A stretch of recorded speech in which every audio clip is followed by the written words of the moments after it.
What are two of Japan's biggest cultural loves? One would be giant mechs, like Gundam, or the other would be cute mascots, like Pikachu. Well, HAL Laboratories decided to take these two massively popular ideas and fuse them together in the latest game in the Kirby franchise, Kirby Planet Robobot. Revealed as a surprise announcement earlier this year for Nintendo 3DS, the latest platformer in the Kirby series sees its lovable pink blob commanding the powers of a giant pink robot to smash his way through enemy grounds. It was an idea never seen before in a Kirby game, riding on the engine from Triple Deluxe. In this title, Kirby is fast, powerful, responsive, and adorable. But do all these factors come together to create a solid experience, or could it blow up in your face at any moment? Well, let's take a look and see, shall we?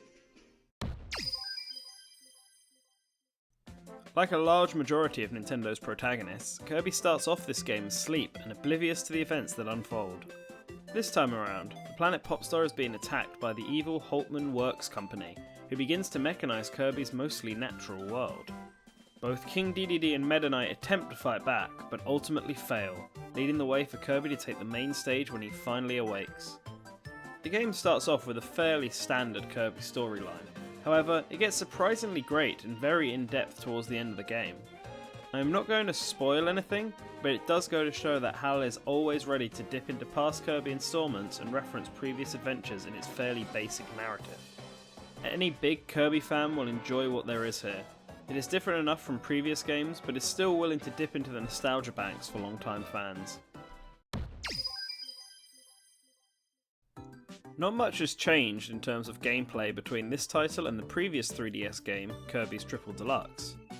Kirby still has the ability to inhale and spit out enemies, as well as being able to fly over obstacles and slide under walls. All of the copy abilities from Triple Deluxe return here, from traditional abilities like the sword to newer powers like Archer. This game introduces 3 new abilities to Kirby's repertoire, being the Poison, Doctor, and ESP powers. The Poison ability acts in the same way as Water did in Return to Dreamland. Doctor is a very situational power that reminds me a lot of the Circus ability from Triple Deluxe. It was certainly my least favourite of the new powers, and there was only one puzzle in the entire game where I thought it was required.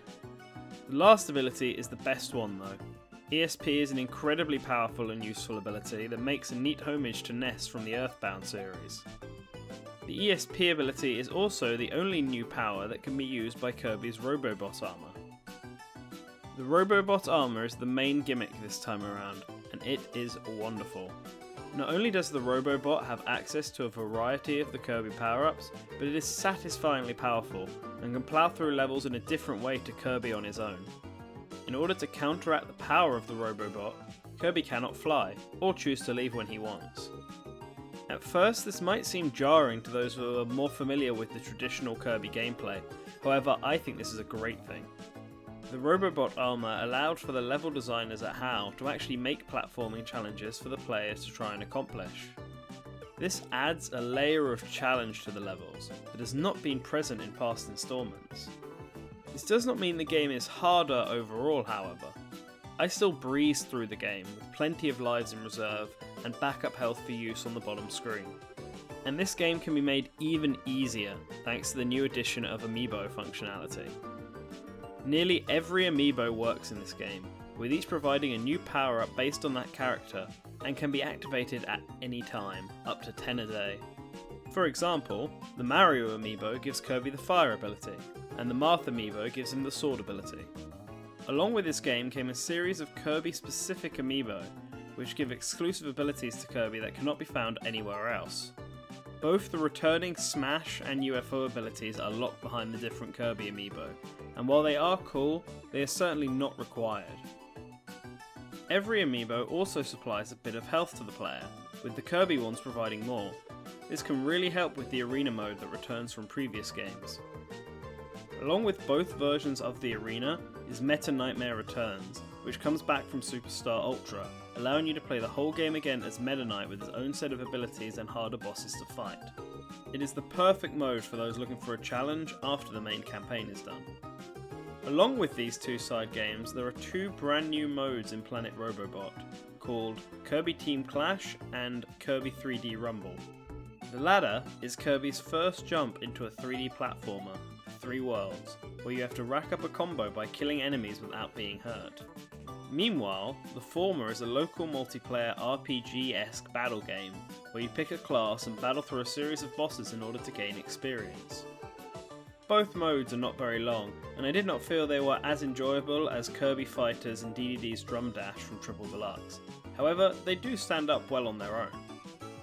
Overall, the gameplay is very solid, which should be expected after so many titles in the franchise. The new additions to this game are welcome and fun to experience, with the implementation of the Robobot being so good that I hope it returns in future titles as well. Not much has changed between Planet Robobot and the previous game, Triple Deluxe. The model for Kirby is the same, and the way the game is laid out through its UI and menus is identical. This comes as no surprise, seeing as they are based on the same engine, but HAL Laboratories realised this and so decided to go in a different direction with the game's overall aesthetics. Triple Deluxe was fairly standard in its world themes, and so instead of reusing those same ideas again, Planet Robobot takes its theme of technology versus nature and runs with it. Many of the landscapes and enemies are your familiar Kirby fare, but all have a mechanical layer over the top of them. The level themes are also made to be less natural this time around, ranging from bustling cities, dangerous oil rigs, speeding trains, and even a ginormous casino. While the visuals are about the same quality as the previous game, what they actually do with them is entirely unique. The music also follows suit, and is of a high quality that one might come to expect from Kirby nowadays. There are both original and remix soundtracks in this game, but each one has been given a more techno or industrial vibe that really helps to draw the player into this world. It is still the same pop star that you have all come to know, but at the same time it feels different. The presentation really complements the ideas and themes that this game was going for, and I struggle to really find any negatives with it. While a lot of it is based on Triple Deluxe, only a handful of assets are one-to-one. It's only in the UI that it all stayed the same, but seeing as the UI of Triple Deluxe was great anyway, there was no reason to change it. HAL Laboratories came out of nowhere earlier this year with the reveal of the next mainline Kirby title. The inclusion of giant robots juxtaposed against Kirby's cute appearance was an interesting gamble, but I truly believed it paid off. Kirby Planet Robobot is one of the best Kirby games I have played in a long time. The addition of the Robobot allows for some very unique and challenging level design that is often absent from the Kirby series. The story itself was very enjoyable and somewhat deep for a Kirby game. The callbacks to previous titles in the franchise will make any Kirby fan scream in excitement, and the new additions to the world are very welcome. It all just fits the simple idea that is Kirby, while also managing to be engaging at the same time. There are a plethora of modes in standard Kirby fashion, and plenty to collect for completionists aiming for that 100%. The game itself is not very difficult overall, though the true arena will once again have players pulling their hair out. Team Kirby Clash and Kirby 3D Rumble are neat side games that are worth trying out, however they are not very long and could potentially be fully completed in one sitting. However, they do show potential for future Kirby titles, especially 3D Rumble. Overall, HAL Laboratories is slowly climbing its way up my list of favourite Nintendo studios. Planet Robobot does everything right that a sequel should do. It expands on the title before it while adding in enough new features to make the game seem fresh. Most of all, these new features do not detract from the overall experience, or ruin the focus of the game. The Kirby series is one that has had its ups and downs since it first started on the Game Boy 24 years ago, but if Planet Robobot is any indication, the series is certainly on an upward climb that could propel the Kirby franchise into one of Nintendo's best sellers.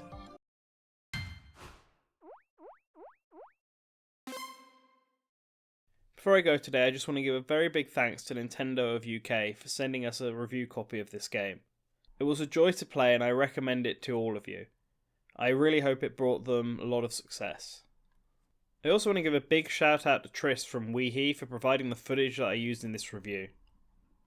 Him and his friends have let's played numerous Nintendo titles, from Kirby to Smash Brothers to Mario Party. They're quite entertaining, so I'll leave a link to their channel below so you can check it out for yourself. With all that said, I'm going to go back to play Kirby. If you liked what you saw, don't forget to like this video and subscribe to Source Gaming to stay up to date with all the latest Nintendo news, analysis, translations and more. See you later guys, and have a fantastic day.